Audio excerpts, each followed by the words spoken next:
matinée, tu écoutes Biscotte, le podcast indécent qui croustille dans tes oreilles.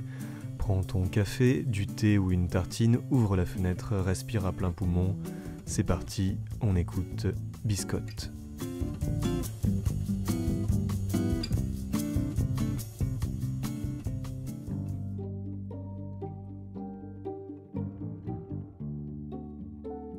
Qui est le monstre ? C'est une question que vous devriez vous poser plus souvent lors de vos parties de jeux de rôle, car, très régulièrement, le fait de tenir le rôle principal d'une histoire ne fait pas de vous un héros à part entière. Prenons par exemple le scénario classique d'un groupe d'aventuriers qui s'en va sauver un village d'une invasion de gobelins. Qui vous dit qu'ils n'étaient pas là avant ? Et que ces pauvres créatures vertes ne cherchent pas en réalité à protéger un domaine millénaire avec lequel ils vivaient en paix ?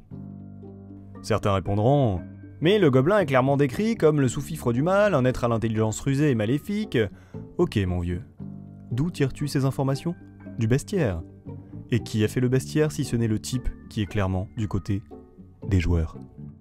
Moi je vois surtout une galaxie de bestioles qui sont rentrées dans les rangs des forces du mal à cause de leur sale gueule. Momies, zombies, squelettes et gnollards, de la première heure qui n'ont rien fait de mal. Alors peut-être qu'ils n'ont pas le même mode de vie que vous, peut-être qu'ils ne cherchent pas orgueilleusement la gloire et la fortune, mais eux au moins gardent l'authenticité et la bienveillance envers leur père. Qui est le monstre maintenant ? L'aventurier qui viole un lieu sacré pour faire de l'argent ou le monstre qui le défend au péril de sa vie ? Donner le rôle du monstre à celui qui ne nous ressemble pas nous fait rentrer dans une dynamique socio-économique qu'il faut refuser en jeu de rôle. Les monstres ont le droit de vivre. Et surtout, le délit de sale gueule devrait être plus durement réprimandé.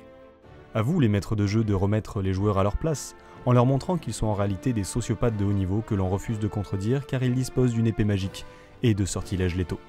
À tous les monstres, révoltez-vous, unissez-vous, et devenez une force à part entière.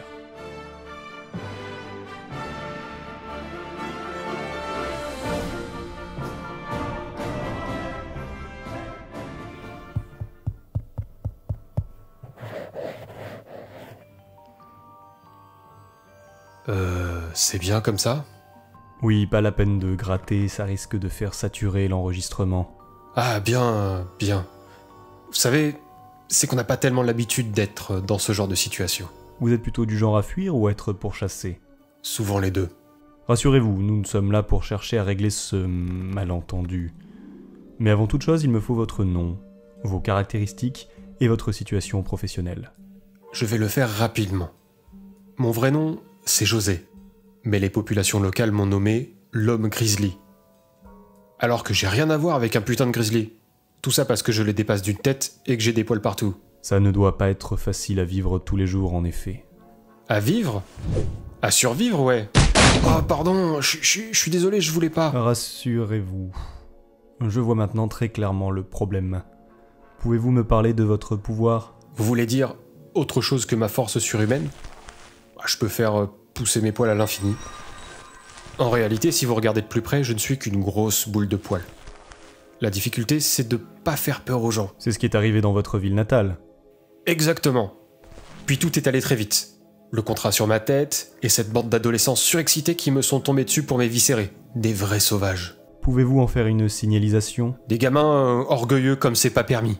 Et qui, sous prétexte qu'ils sont un peu plus intelligents que la moyenne, ou en contact avec des forces occultes, se prennent pour des chasseurs de monstres. Non mais dites-moi comment des gamins en sont venus à des activités pareilles.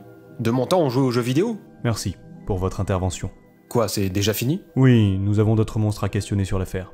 Mais nous n'hésiterons pas à vous contacter si le besoin s'en fait sentir. Et pour la main courante ? Voyez avec le type à l'accueil, il s'en occupera. Merci.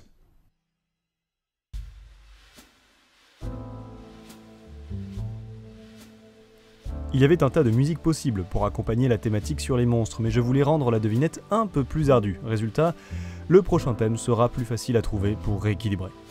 On va parler d'un endroit que tous les aventuriers explorent un jour ou l'autre. Musique.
C'est ainsi que se termine notre épisode de Biscotte, mais rassurez-vous, on revient très bientôt.